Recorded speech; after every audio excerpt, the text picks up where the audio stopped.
Добре. Надявам се да се чуваме. Аз те чувам, Здравейте! Марти. Супер! Виждаме, че вече има участници и предлагам да започваме. Добре дошли на нашия вебинар. Ние сме Марти и Марти и сме част от екипа на платформата за кариерно и образователно ориентиране Next Step BG. Вече мина близо месец от началото на поредицата кариерни събития от Future Makers 2020 година, в които чухте съвети от професионалисти и личен опит от млади хора в най-различни сфери. Днешното събитие е продължение на инициативата ни Future Makers,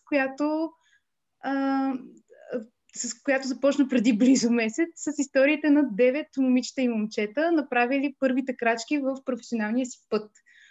Сигурни сме, че сте научили нещо ново и сте откраднали по някоя друга идея за развитието си. Ако сте пропуснали да видите и да чуете предходните онлайн презентации, можете да заповядате на нашата Facebook страница. Тя се казва nextstep.bg, твоят портал за кариерно и личностно развитие. Малко е дълго, ако се объркате, има тире между nextstep.bg и твоят портал. Там има качени записи на нашите събития. Преди да дадем официален старт на събитието, ще ви помоля, особено всъщност участниците в Zoom ще помоля, да не включват микрофоните си. Ако имате въпроси към нас, тях можете да зададете в коментар, в чат в секцията на Zoom или под поста с стрима на видеото ни във Facebook страницата на Next Step. Надяваме се, че ще имаме достатъчно време, за да отговорим на всички ви. И сега, без да губим повече време, Марти, предлагам ти да преминем по същество. Добре. Здравейте от мен. Днес ще разгърнем малко колисите на нашата работа в NextStep.bg и ще ви разкажем повече за две от основните пирамиди в човешкия живот, с които ние постоянно се занимаваме. А това са именно кариерното развитие и личността. Защо ги наричам пирамиди? Не само защото са пълна мистерия за повечето хора, но и защото са изградени от много отделни елементи. И всъщност, за да имате успешна и удовлетворяваща кариера, според нас е нужно на първо място да свържете тези две неща. Да познавате много добре личността си и тя пък от своя страна да информира решенията ви и да насочва вашето кариерно развитие в посоката, която е най-подходяща за вас. За да разберете как да направите връзката между личността и кариерното развитие, днес ще разгледаме темите за личността и какво представлява тя, кое е общото и с кариерното развитие, как се определя един личностен профил и най-интересната част ще бъде практическите задачи. Подготвили сме ви въпроси за самопознание, които заедно ще помислим върху тях и ще попълним днес. И ще разгледаме също инструментите, които NextStep.bg може да ви предостави за кариерно ориентиране и развитие. Но преди да започнем, нека да се представим много накратко, кои сме ние. Аз съм Мартина Тонева и съм кариерния консултант на NextStep. И освен с индивидуални консултации, се занимавам и с организиране на събития. Мисля, че вече всички знаете за кои събития става въпрос. Както и създаване на ресурси за кариерно развитие. И може да се каже, че помагам и при създаването на кариерните тестове. Въпреки че признавам си, частта с числата и статистиката не е моята част. Не помагам там. За това се грижат колегите ми психометрици и по-добре, повярвайте ми. Марти? И на мен частта с числата не ми е силна. Аз съм Мартина Банкова и както в офиса ме наричат HR-ската Марти. Откъде идва HR-ската Марти? Това е защото аз работя по комуникациите и маркетинга на организацията, занимаваща се с HR консултиране в нашата компания. Тя се нарича Prometrics. Prometrics е консултантска компания в областта на човешките ресурси, която предлага научно доказани и иновативни инструменти за оценяване и развитие на организации и на хората в тях. Между другото, освен на непоносимостта към числа и името Мартина, другото общо нещо между нас, което ни свързва най-много в работата ни, е това, че работим с хора. В моя случай това са ученици, студенти и млади хора и аз им помагам да изберат посоката си и изобщо да направят първите крачки в света на работата като цяло, докато при Марти фокусът е върху вече работещи хора и благополучието им и успешното им развитие, щом вече са влязли в компаниите. Във всеки случай и двете постоянно чуваме всякакви истории от най-различни хора. Виждаме различни гледни точки и аспекти на професионалния жизнен цикъл на един човек. И най-важното, виждаме двете страни на монетата, така да кажем. От една страна това са хората, търсещи своята професия или търсещи работа. От друга страна това са хората, които работят в организации и всъщност интервюират и приемат и работят с тези първите. Тоест имаме поглед и от двете страни на работния процес. Марти, ако аз най-често се занимавам с ученици и студенти, то при Марти това са HR менеджери, управители на компании, собственици, генерални директори, лидери на екипи и други професионални длъжности. Да, точно така. И от среща ни с тези хора ние сме си направили някои изводи за кариерното развитие на всички нас. Например, младите хора, на които им предстои кариерен избор, основно се делят на 3 групи. Или поне така сме забелязали. Първата група са такива, които знаят точно с какво искат да занимават. Обикновено те идват от семейства с потомствени професии, т.е. например лекари или адвокати. Втората група хора са тези, които се колебаят между 2-3 неща или може би още няколко. Те са най-често срещани, тип, а третият тип хора са тези, които идея си нямат с какво искат да занимават и какво е тяхното призвание. Третите обикновено или имат твърде много интереси, или абсолютно нищо не ги привлича и нямат идея какво би ги привлякло. Марти, ти кой от този тип беше? Защото аз, да ти кажа честно, много се колебая кой бях. Аз точно ще ти кажа, че без да знам кой си, ми звучиш все едно си от третия тип хора, който има твърде много интереси. При мен със сигурност беше второто нещо. Аз имах много конкретни 2 неща, между които се колебаех какво да уча. Дали да е нещо свързано с рисуване и изкуство или нещо свързано с хора. И в крайна сметка избрах психологията. Така че определено много се припознавам във втория тип. Беше 1 година колебание. При теб? Определено нямах идея какво исках. През месеци си сменях мнението. Нашите полудяха, защото накрая не знаеха изобщо дали ще стане нещо от мен. До последно ми обяснявах, че ще стана певица. С моите страхотни певчески данни, естествено, това беше абсолютно невъзможно. Мисля, че доста хора са потвърдили, че професионално с това не трябва да занимавам. Като хоби супер. Поздрави на хората в караоке клуба, в който пея. Иначе колебаех се между много неща, факт. И затова имам един въпрос към всички вас и то е, според вас, коя от тези 3 групи хора най-често правят неправилни избори в своят кариерен път? Не знам дали имате нужда от няколко секунди да мислите, но аз нямам търпение, затова ще ви издам отговора. И отговора е всички. Наистина, независимо към коя от 3 групи спадате, просто начинът, по който си избираме професии, според нас не е толкова свързан с личността ни, а е свързан с други неща. Обикновено това са или интересите, което е напълно нормално, или външна информация, която от някъде сме чули, видяли, някой ни е казал, някой е на мнение, че трябва да станем архитект или лекар или нещо друго.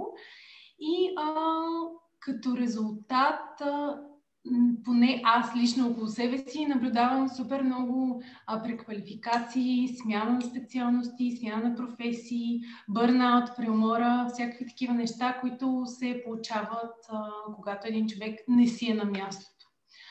Честно казано, според мен това е напълно нормално и даже тези от вас, които гледаха основното събитие на Future Makers, знаят, че 3 от 9 ни лектори, това са 1/3 от лекторите, също са направили кариерна промяна, след като вече са започнали да работят или да учат.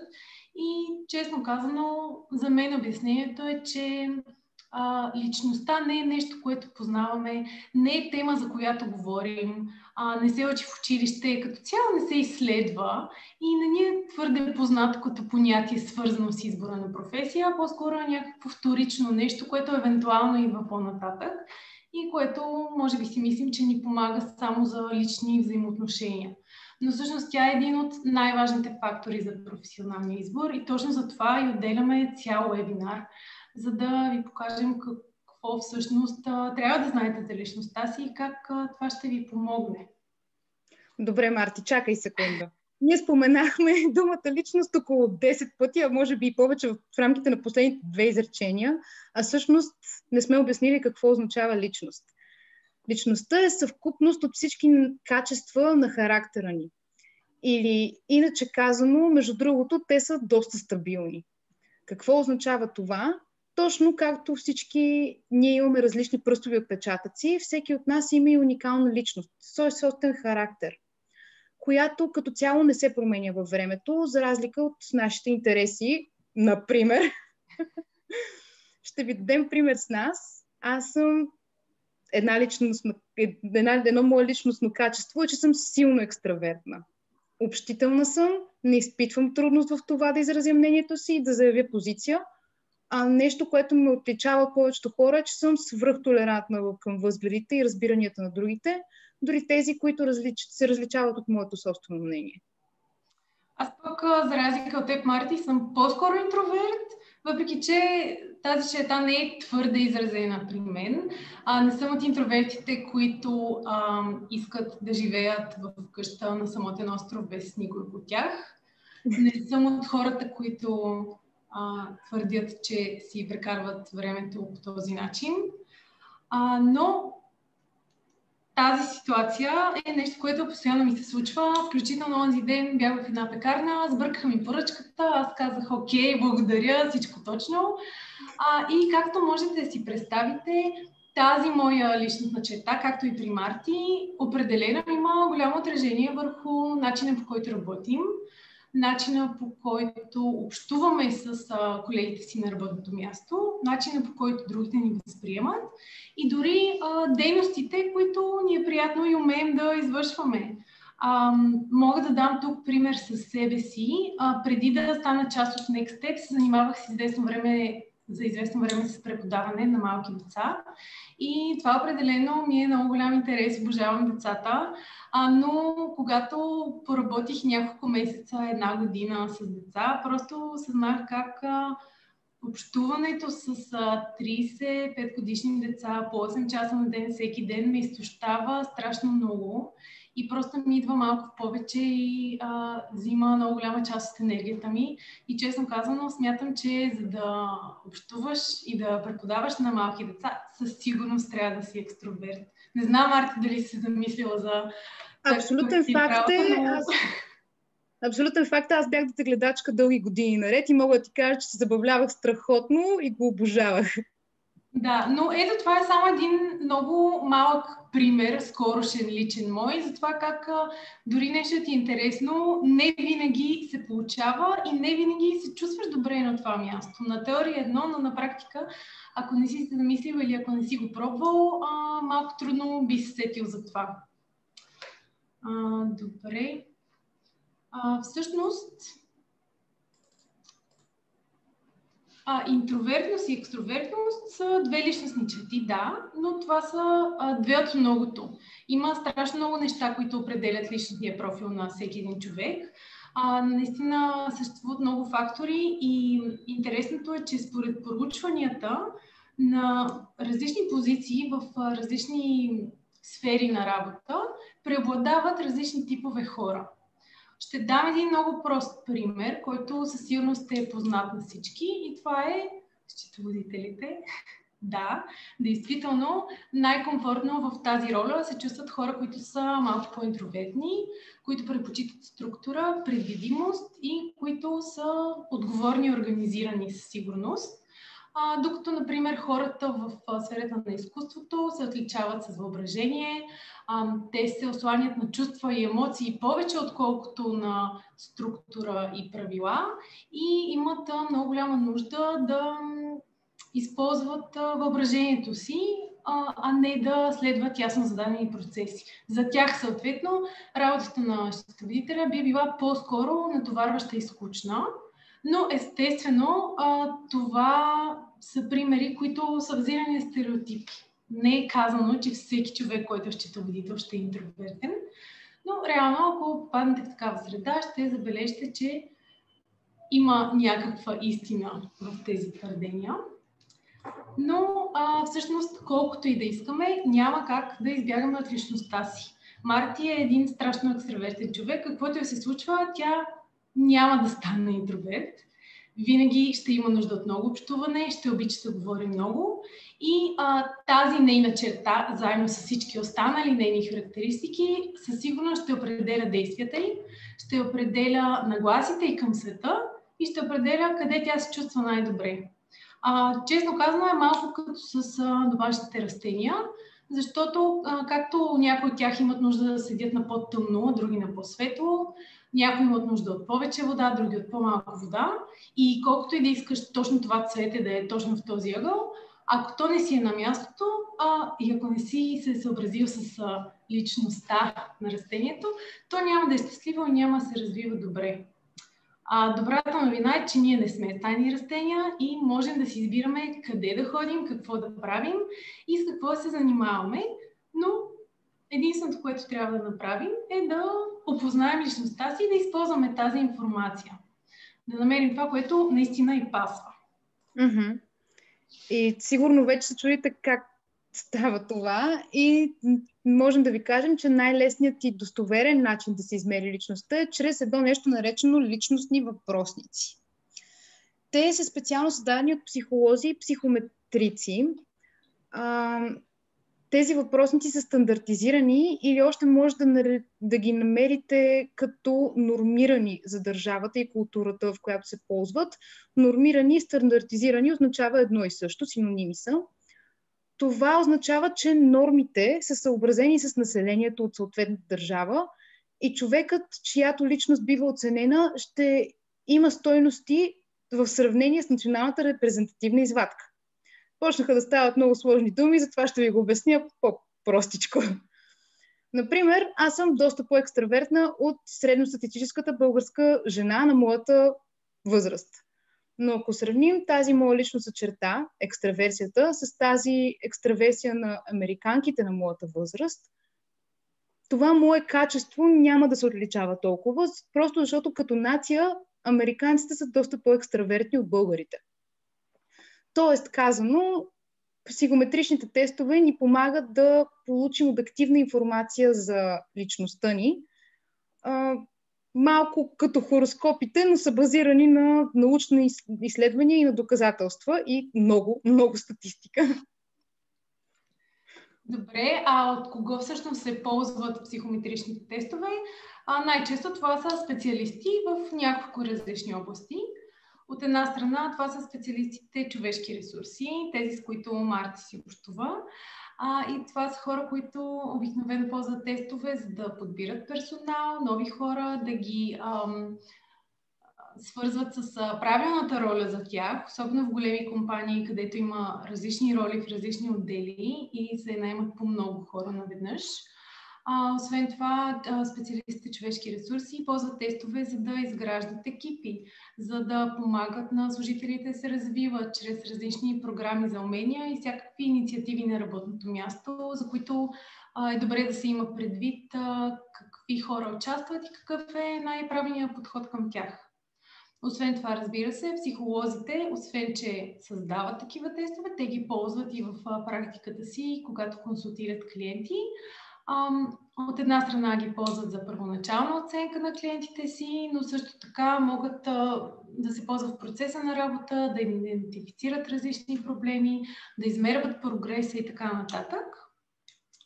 Кариерните консултанти също си служат с такива тестове. При тях едно от основните предимства на тези тестове е, че им помагат много бързо да получат доста подробна информация за хората, които консултират и съответно да им предложат адаптиран и персонализиран подход и да им предложат следващи стъпки според тяхната уникална ситуация и личност.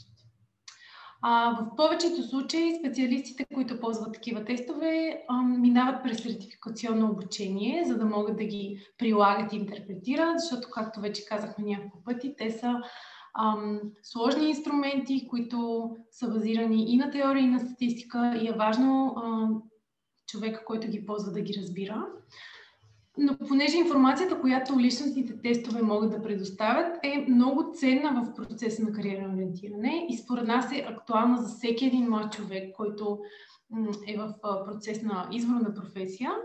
В Next Step сме си поставили за цел да направим психометричните тестове достъпни за ученици и младежи и да ги предоставим за ползване за самооценка. Тоест, имаме онлайн платформа, в която качваме наши и адаптирани от чужбина тестове на най-различни теми, но за платформата ще ви обясня малко по-късно. Както вече разбрахте, среща с психолог или кариерен консултант не е единственият начин да опознаете личността си.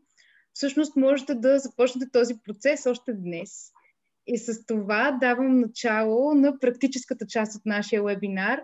Подготвили сме ви 10 въпроса, които ще ви помогнат да научите повече за себе си. Ще имате по минута и нещо, за да отговорите на всеки от тях. Най-добре запишете отговорите си на лист хартия или на устройство, от което ни гледате в момента, но е важно да ви кажем, че е хубаво да си запазите тези отговори. Ако искате, и ние всъщност много ще се радваме да запишете вашите отговори в чата, за да можем да ги разгледаме и да разкажем за тях. Пак казвам, запазете си ги някъде, за да може после да си мислите допълнително по тях. Важно е да зададете въпросите си сега, тук, на момента и да си отговорите честно пред себе си. Това също е много важно, трябва да сте изключително честни. Само така днешният workshop ще ви бъде максимално полезен. Ще ви дадем минутка да намерите нещо за писане и след това преминаваме към въпросите. През това време, Марти, аз ти предлагам и ние да си намерим нещо за писане, за да може да говорим заедно с всички тях и да бъдем максимално в крак. Аз си намерих, между другото. И аз имам тук. Не, тази химикалка не пише, но вече си намерих. Така. Марти, може да зададеш първи въпрос. Добре, надяваме се, че всички сте готови да видим. Така, първият въпрос, който сме ви подготвили е: ако можехте магически да се превърнете в експерт по дадена тема, коя би била тя? Тук само ще кажа, че е много важно да не мислите как би се случило на практика, колко е реалистично. Просто да си представите, че вече имате всички знания в някаква сфера и да си напишете коя е тя.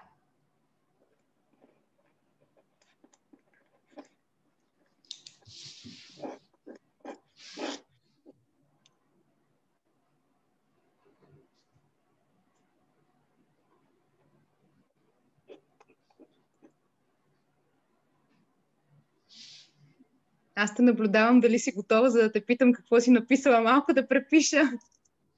Изобщо не ми трябваше да се замисля. Много добре знам като мой отговор. Кажи ми. Добре, аз чакам таймера да свърши, за да не разсейваме хората. Но мога да кажа, че бих станал експерт в дизайна, графичен или интериорен дизайн, защото, както преди малко споменах, се колебаех между две неща. Това беше едно от тях. И ако можех, просто бих го имала така с щракване на пръстите. В крайна сметка избрах психологията, но сега в момента правя по-малко и от двете, така че не е толкова зле. А при теб? Аз Исках да се занимавам с музика и с пеене, както вече си казах, но пак да подканя хората да ни кажете и вие с какво бихте искали да бъдете експерт. Ще се радваме да виждаме вашите отговори и в чат функцията в Zoom, и в Facebook в коментар. И друго, което искам да ви кажа е, че този въпрос всъщност ви подсказва кой от интересите ви влече най-много. Тоест, ако сте от този тип хора, които се колебаят между 2-3 и доста повече неща, ще имате един по-дефинитивен отговор. Вече имаме отговори в Zoom и първите театър и кино, значи това е сродна душа на артист, като мен и теб, Марти. Имаме отговори медицина, невропсихология, личностно развитие, супер, отношения, интересно, личностно и емоционално обучение на деца от 5 до 15 години. Бизнес и фотография. Мисля, че това като за първи въпрос беше доста лесен въпрос и дори да сте от хората, които се колебаят, може би като е зададен по този начин въпросът е малко по-лесно да си отговорите, а от друга страна това пък ви дава информация за това какво всъщност наистина искате. Добре, да преминем към следващия. Аз в отговорите видях доста бъдещи наши колеги. Добре, вторият въпрос е: с какво се отличавате от другите? Кое е най-силното ви качество или най-добре развитото ви умение? Добре, това е малко по-сложен въпрос. Със сигурност има нещо, в което сте по-добри от повечето хора. Ако можете да прецените какво е то, напишете го. Може би сте супер организирани или умеете да общувате с всякакви хора без значение какви са, или сте най-добрите в класа ви по математика. Това, което е важно да напишете тук, е може би да си зададете въпроса: за какво идват моите приятели към мен, за да се обърнат с какъв въпрос. Малко сложно го обясних, надявам се да сте ги разбрали. Оставяме ви да си отговорите. Общо взето, идеята е, че ако и вие като мен си мислите: не знам, не съм по-добър от другите в нещо, обикновено хората около нас го забелязват по-лесно и може да си помислите, примерно, какво биха казали приятелите ми или за какво идват за съвет при мен. Емпатия, позитивизъм и мотивация, мотивация и любов към себе си, съвет.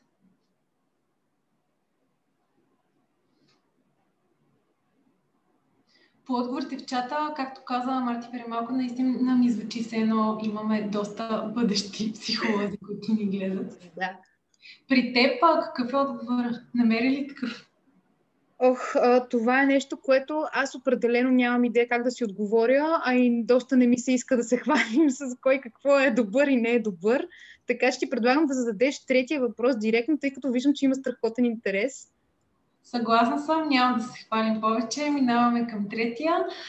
Кога чувствате най-голямо вдъхновение и продуктивност? И какво ви мотивира? С други думи, какво ви мотивира? Разбира се, всеки от нас се мотивира по различен начин и е доста важно да сме наясно какво действа най-добре при самите нас, за да е сигурно, че ще можем да си го осигурим с дейността, която вършим. Съответно пък нещо, което ви мотивира, ще ви помогне да помислите за типа работа, който ще ви допадне най-много.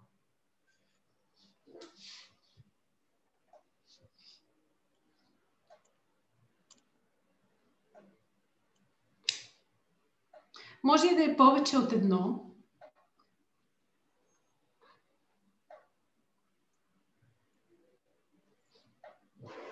В чата вече имаме признание, постигнатите резултати. Да, аз определено се идентифицирам с този отговор. За мен е много важно да виждам на практика резултат от действията си. И то не само резултата ми, някаква положителна промяна, за да имам мотивацията да продължавам напред. Ако много дълго време правя нещо и не виждам какъв е резултат от него, губя мотивация. При теб, Марти, какво е? Аз съм по-скоро много тясно свързана с моите колеги. Винаги съм била и най-много ме мотивира едно как да го кажа, едно чувство за сплотеност и за това, че всички мислим в една и съща посока и една и съща цел. За мен е много важно, когато работя в един екип, всичко да е наред и да няма дразги или да няма спънки и някой да се противопоставя на екипната работа. Също нещо, което много ме мотивира, е управлението на хората. Обожавам да ръководя проекти и хора. Така че това е нещо... Създаден за професия шеф, май. Добре, супер. Някой е писал, аз съм като Марти. Не знам за коя Марти. Да, Марти. Но така ли е, че мисля, че доста от отговорите се повтарят, което е много интересно. Събрали сме се еднакво мислещи хора тук. Добре, да видим какво е следващото нещо. Добре, четвъртият въпрос е: какво искам задължително да имам в бъдещата ми работа? Така, тук си говорим за ценности. Тук е важно да ни кажете какво е най-важното за вас в работата. Дали е гъвкавото работно време, дали е доброто заплащане, може би е възможността за растеж или възможността да проявявате креативност, творчество в работата си, дали е лидерството или някои други по-често срещани лични ценности. Кажете ни какви са вашите, оставяме ви да си запишете, напомням ви да си пишете отговорите и на лист хартия, за да си ги имате за после.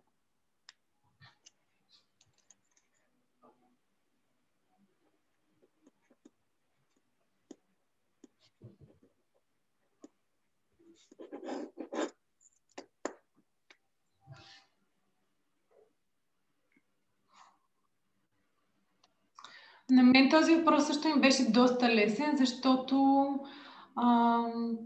когато се чудех какво искам да правя, първоначално изобщо не знаех какви специалности има, нямах конкретна специалност предвид, когато се готвих да кандидатствам, но знаех, че искам да е нещо свързано с хора и с помагане на другите. Това е общото единственото нещо, което знаех. С времето разбрах, че креативността и това да върша нещо свързано с творчество също е доста важно за мен, но това, честно казано, го разбрах след като вече имах известен опит на стажове и разни работни позиции и където видях, че това ми липсва. Така че да, бих казала подкрепа и креативност. Супер! Аз пък разбрах за мен, че тук си говорим за нещо, което се разбира в по-късен етап, поне лично при мен. Разбрах го след няколко стажа и сега, когато кандидатствах за сегашната ми работа, реално, имах няколко възможности, от които имаше различно заплащане, различно работно време и това, което ме мотивира най-много, е възможността за растеж.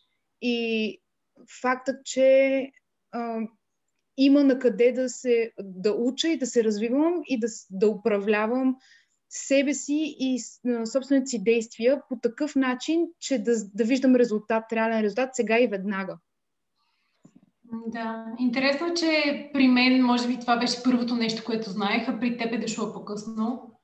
Явно за личностните характеристики всеки си знае едни неща, друг знае други, но май малко от нас са наясно с всички, още от самото начало. Но така или иначе, да видим какво следва. Да, следващия въпрос е за увереността и комфорта. В кои ситуации се чувствате най-комфортно и най-уверено? Например, дали предпочитате като Марти да ръководите или по-скоро да следвате? Дали искате да помагате на другите или сте по-надъхани, когато се конкурирате с някого? Дали предпочитате да планирате или да действате? Или каквото друго се сетите, което ви носи комфорт и увереност?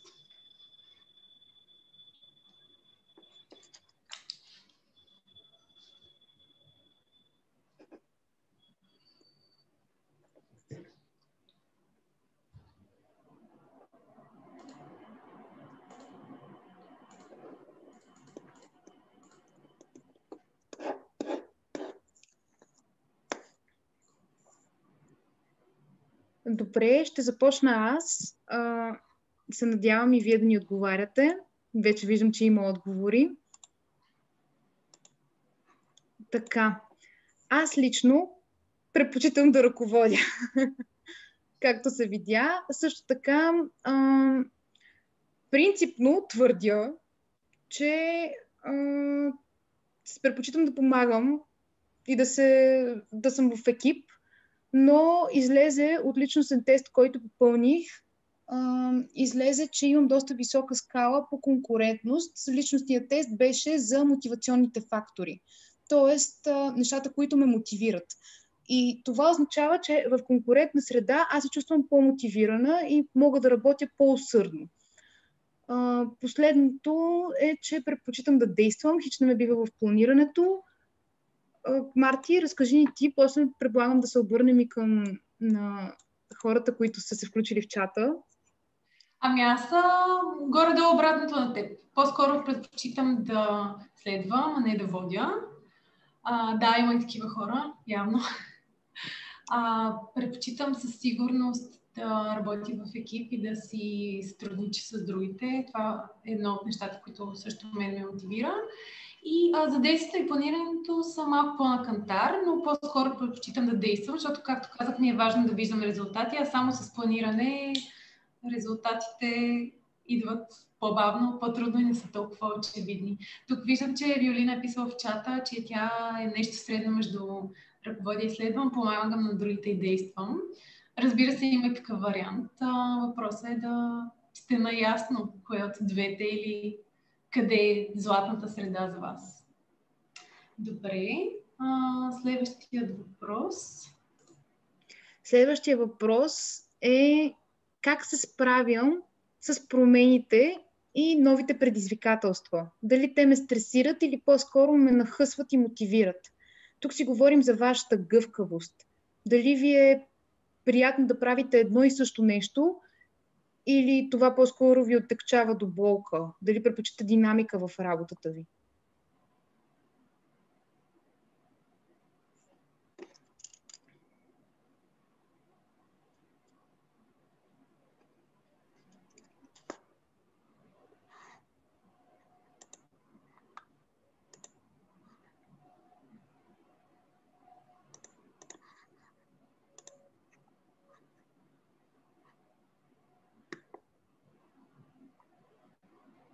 Аз мога да кажа за себе си, че определено обичам промените, обичам новите неща и предизвикателствата, но в същото време имам нужда от някаква голяма картинка и някаква обща структура, която да следвам, за да знам, че се движа в правилната посока. И разбира се, в тази структура да имам свобода за креативност, динамика, нови неща. При теб предполагам, че динамиката. Аз предпочитам динамиката. Междувременно аз следя и в Фейсбук отговорите и Колко Тонев ни отговорил, че предпочита и двете едновременно. Да, в чата, в Zoom също има два такива отговора. Стресират ме и ме мотивират, което със сигурност е най-добрият вариант. Въпросът е коя от двете страни избираш да погледнеш. Добре, супер. Седмият ни въпрос е за комуникацията с хора. Дали липсата на общуване е мъчителна за вас, като за Марти Банкова, или пък твърде много общуване ви изтощава, както е в моя случай. Тук мисля, че няма смисъл да се питаме, ние вече си казахме, но как стоят нещата за вас, хората, които ни гледате?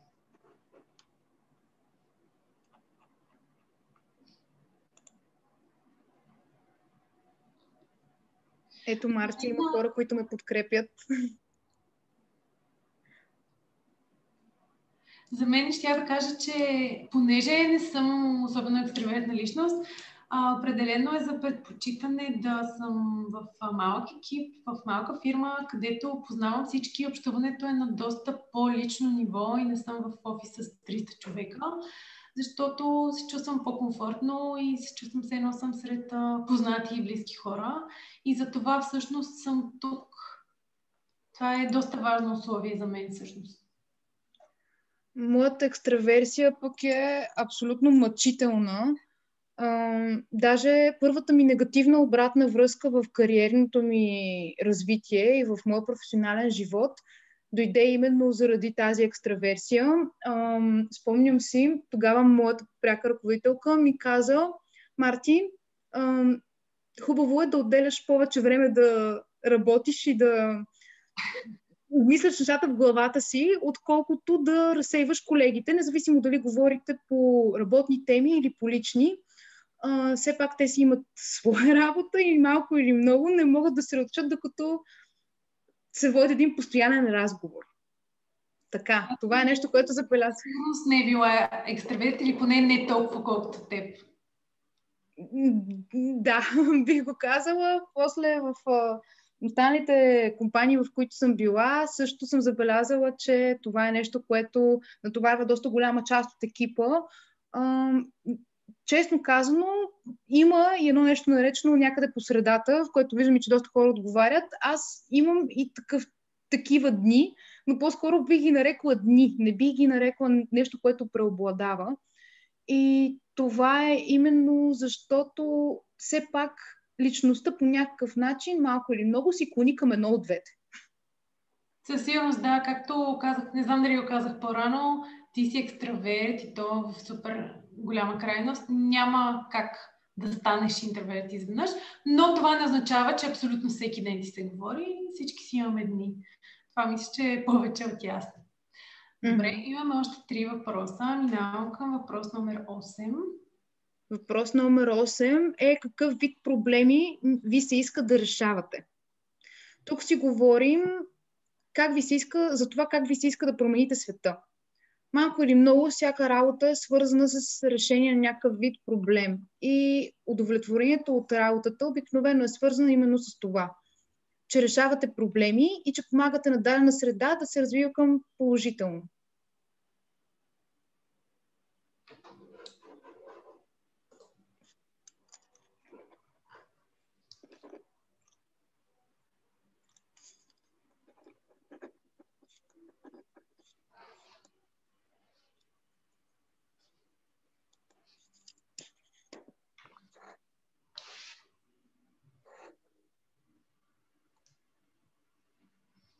Като каза как бихме искали да променим света, малко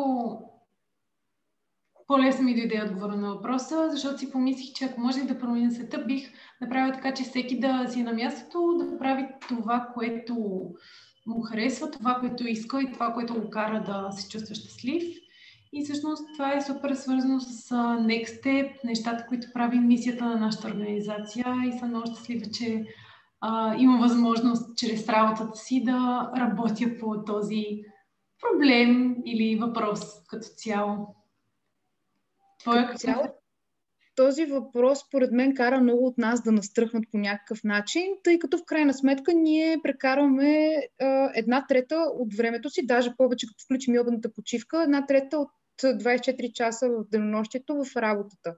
И ако не харесваме работа си и не сме вътре в каузата на работата, както аз, например, имах избор да работя за компания, която се занимаваше с търговия, или в случая с HR консултиране, аз избрах HR консултирането именно защото за мен това ми се струваше като нещо, което ми е по-близко до душата и искам с това да се занимавам, искам хората да имат нещо, което получават и нещо, което им помага и се чувстват по-добре.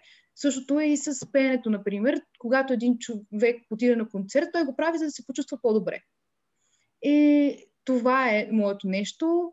Хората да се чувстват по-добре. Неделина във Фейсбук е споделила, че за нея каузата е много важна. Много се радвам, че каза това за пеенето, защото ето, че въпреки, че това ти е хоби, нещо, което харесваш и искаш да правиш, ти не го правиш като работа, но намираш начин на твоите нужди, твоята личност да си я свържиш с други аспекти на живота ти, което абсолютно мисля, че е много важно да го споменем, че да, важно е да си избирате работата спрямо личността, но не само. Тя информира всичко, което правите. Дори да не е свързано с 8 часа и заплащане, странични проекти, хобита и всичко. Просто намира отражение навсякъде. То се вижда и в коментарите на нашите зрители. Те казват, че обществено значими проблеми за тях са важни, да помагат на хората и да разбират себе си по-добре, да се развиват и да се опознават и да се обичат. Околната среда и начинът, по който хората се чувстват на работното си място и живота като цяло. Радваме се, че сме разбрали въпроса правилно. Добре, да видим 9-ти въпрос. Каква е вашата стратегия за вземане на решения? И по-конкретно, има ли нещо, което ви пречи или ви спира, когато сте изправени пред голямо решение? Това може да са неща като страхът да не направите грешния избор или пък очакванията на другите, от които се влияете твърде много. Има ли някакъв такъв фактор и изобщо как подхождате към решенията?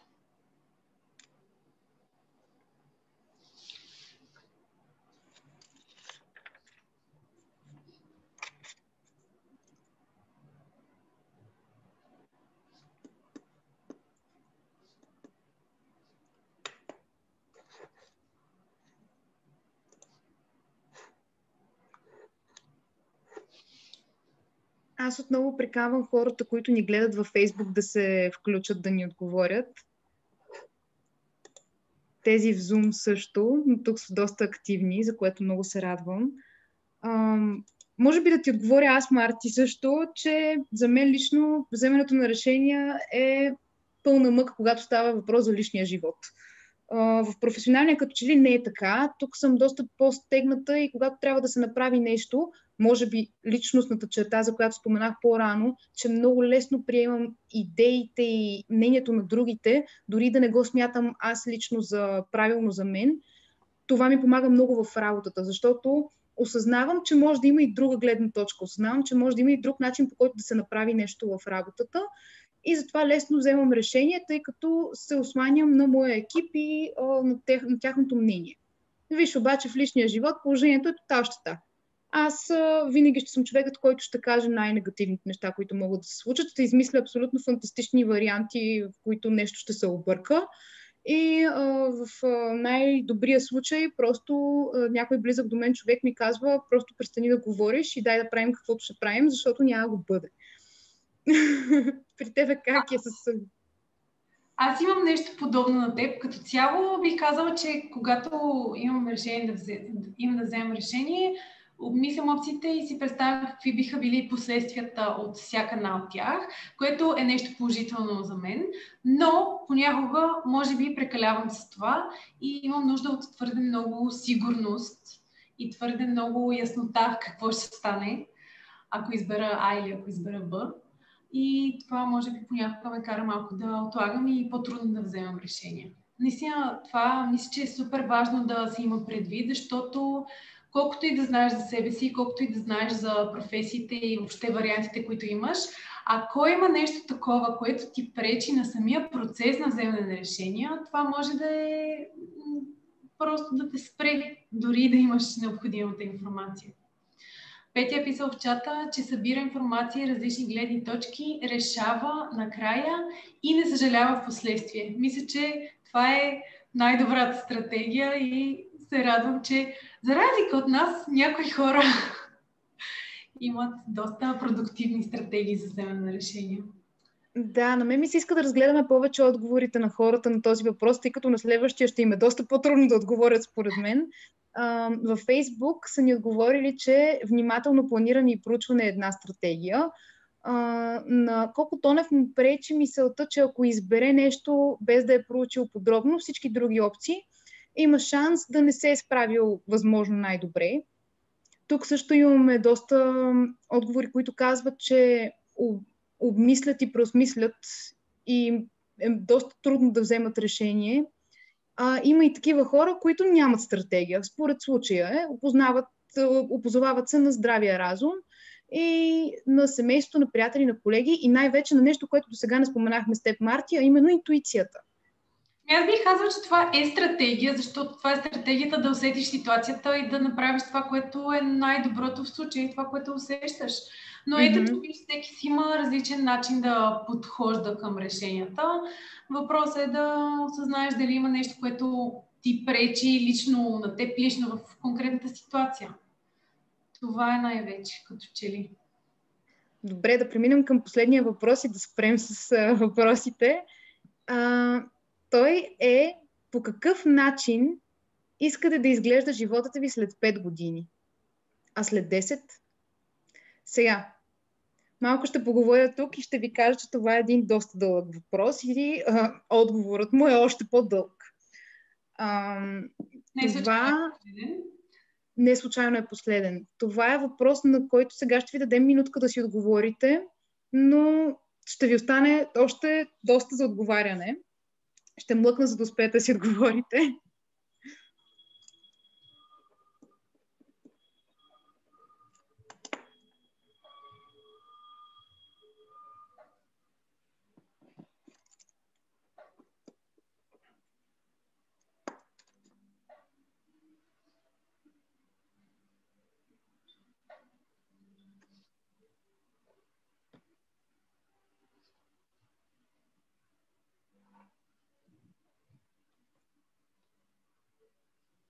Минутката изтече, но аз така или иначе мисля, че тази минутка беше само началото на мисленето по този въпрос. Имаме един отговор. И той е, че Виолина се вижда доволна от направените решения, от изградения живот и е щастлива от това, което е. Така се представя след 5-10 години.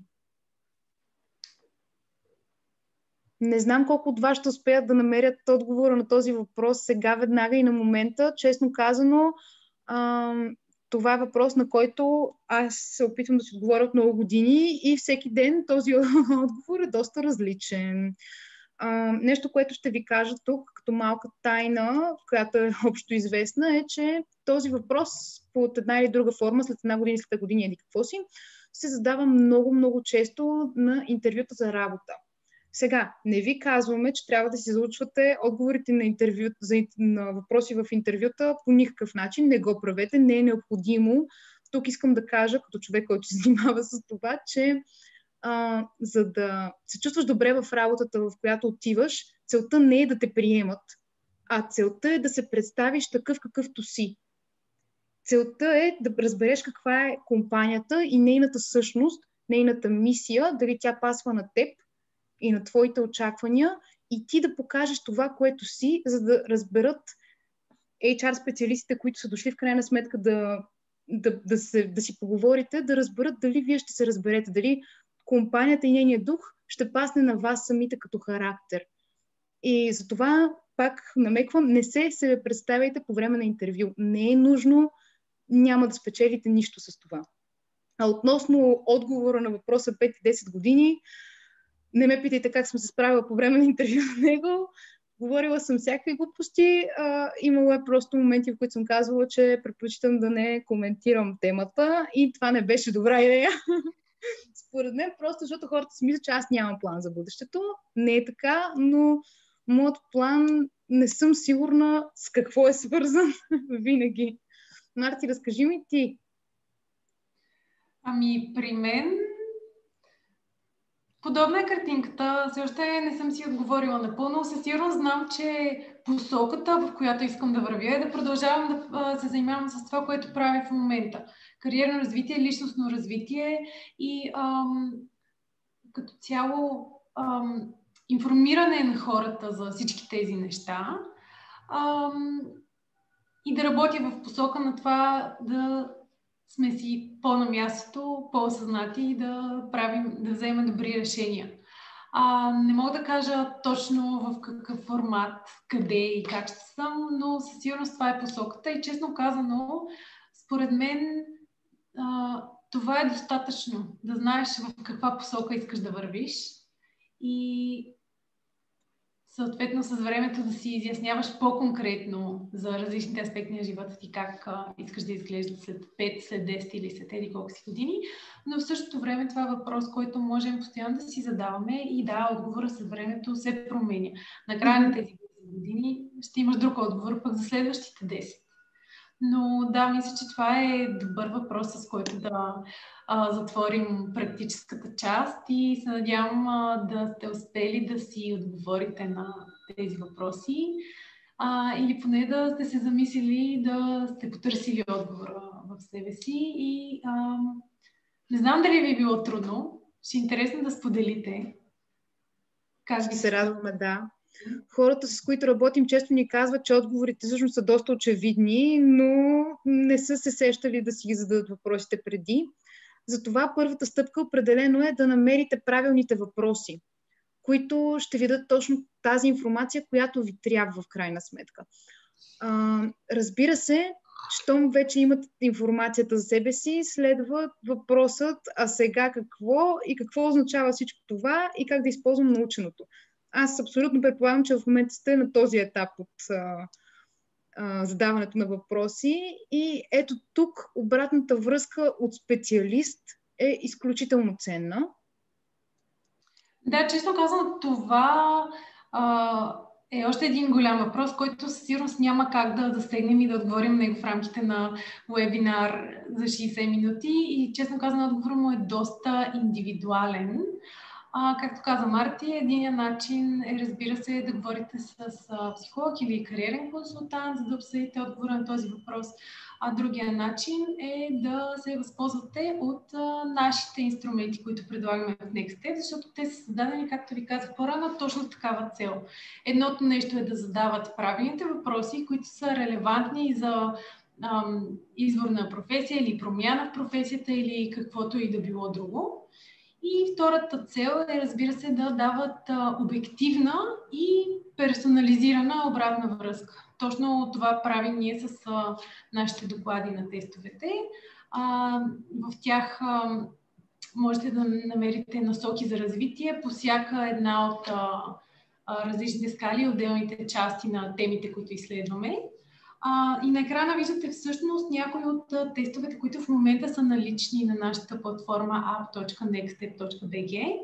Имаме най-различни тестове за ученици, които изследват отделни личностни черти. Имаме и пълен профил за избор на специалност, пак за ученици от 9 до 12 клас. Имаме и тестове за по-малки ученици, между 5 и 7 клас, на които им предстои избор на гимназия. А съвсем скоро в следващите седмици ще пуснем и тест за професионални интереси, който пък е насочен и стандартизиран за студенти и за по-големи хора, на които им предстои започване на нова работа. Работим по още най-различни инструменти, така че ни следете. Имаме интересни неща, които няма още да издавам какви са, но ги подготвяме. И всеки един от тестовете може да се попълни безплатно в платформата и да получите графика с вашите резултати. А ако искате, можете да си заплатите по банков път или с карта за доклад от теста с подробен анализ на резултатите. Като за тези тестове, които виждате в момента, докладите са на цена 6 лева в момента, за подробния тест 30 лева. За бъдеще ще видим как ще са. Но със сигурност, ако темата ви е интересна, отидете на AppNextStep.bg, разгледайте тестовете и ако си харесате нещо, давайте. Линка може да видите и в чата. И така, надяваме се да сме успели да ви убедим, че себепознаването е ключова стъпка при избора на професионален път. Съветваме ви да запазите отговорите, които написахте. Ето сега е хубав момент да отворите чата и да си препишете отговорите, ако не сте ги написали на хартия, за да можете да помислите по-подробно върху тях. И в случая, ако имате нужда да ги обсъдите с някого, трябва да знаете, че ние сме на среща. Можете да се свържете с нас в много различни канали. Виждате ги на екрана. Един от тях е Facebook, другият е Instagram или по имейл на info@nextstep.bg. Сега ще ви оставим да осмислите наученото от днес. Ние пък оставаме на линия с Марти, за да чуем вашите въпроси и да им отговорим в следващите няколко минути. Ще изчакаме минутка за въпроси. Имаме вече един в Zoom, Марти. Да, имаме въпрос за доклада на подробния тест. Припомням, че става въпрос за теста за избор на специалност. Ани ни пита каква информация включва докладът. Направо мога да ви пусна линк към докладът от теста за избор на специалност, защото той е доста подробен. Включва, мисля, че са общо 35 или 36 личностни черти в няколко групи. Секунда да намеря линка и ще ви го пусна в чата, за да можете да си го разгледате. Има още един въпрос. Той е към теб. Да попита Марти, как избра психологията като нещо, което искаш да се занимаваш? Ами често казано, моят процес на избор на специалност беше... Аз първо знаех, че искам да уча в Англия. Сега не съм сигурна дали е било най-доброто решение, но когато бях 11 клас, бях сигурна, че трябва да уча там. И прекарах няколко месеца, разглеждайки списъци на специалности, университети, класации и общо взето проучих много подробно какви са департаментите и групите специалности, които се предлагат в Англия. Стигна до извода, че съм се насочила по-скоро към социалните науки, защото ми беше много интересно да уча нещо свързано с хора. И оттам, разглеждайки всички специалности и вариации на различните специалности според университетите, се насочих към психологията и нещо, което не споменах, антропологията. Всъщност започнах с комбинирана специалност между двете, защото реално не можех да си избера и двете ми звучаха много интересно, но след една година в университета осъзнах, че предпочитам да се фокусирам само върху една от двете специалности, защото иначе имах 3 предмета психология, само един антропология и някак си не можех да вникна в дълбочина в нито едно от двете. И в крайна сметка се преместих в психология само и определено съм много доволна от избора си 6 години по-късно. Ето, Марти, че има още нещо, на което доста си приличаме и то това е, че първо си се насочила към държавата, в която ще следваш, а после към специалността. Аз бях по същия начин, докато изчаквам още въпроси, всъщност ще разкажа, че аз бях сигурна, че ще уча в чужбина. Беше абсолютно ясно, че това ще се случи. Нашите бяха много доволни от идеята. И в един момент, къде? Швеция. Не знам откъде ми иде Швеция, но в крайна сметка избрах Швеция. Специалността ми избрах по доста интересен начин. Аз започнах гимназия в финансово-стопанската гимназия в София с специалност икономика и мениджмънт. Единственото нещо, което аз не исках да се занимавам, беше нещо свързано с офис и бизнес.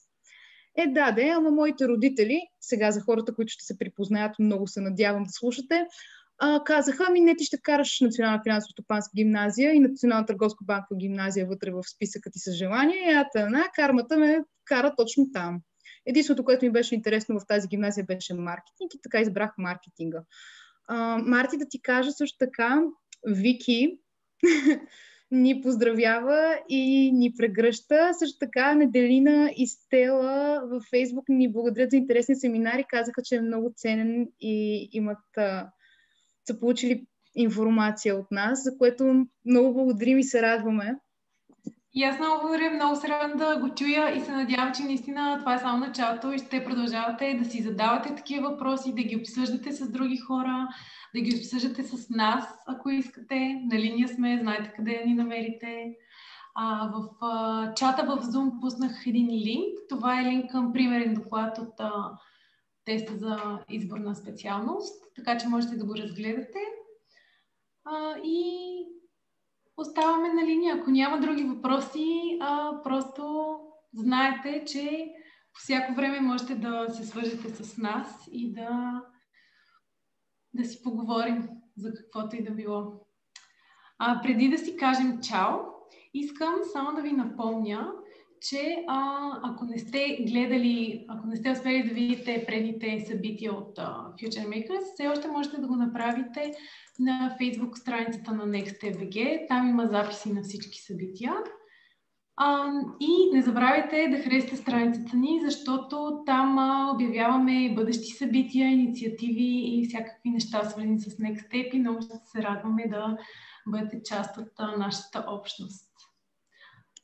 Има точно в момента въпрос, ще правите ли други такива вебинари? Да, ще правим. Въпреки че с това събитие закриваме Future Makers 2020, Вече сме планирали няколко неща за следващата година, така че очаквайте новини от нас. Сигурно ще има и други събития, вебинари, надяваме се и събития на живо скоро, защото имаше голям интерес и надявам се сме успели да помогнем и да споделим нещо интересно с хората, които са ни гледали. Така че и ние очакваме с нетърпение следващите събития. Добре, ако няма други въпроси, благодаря на всички, желая ви лека вечер и до нови срещи. И аз ви благодаря. Чао, чао!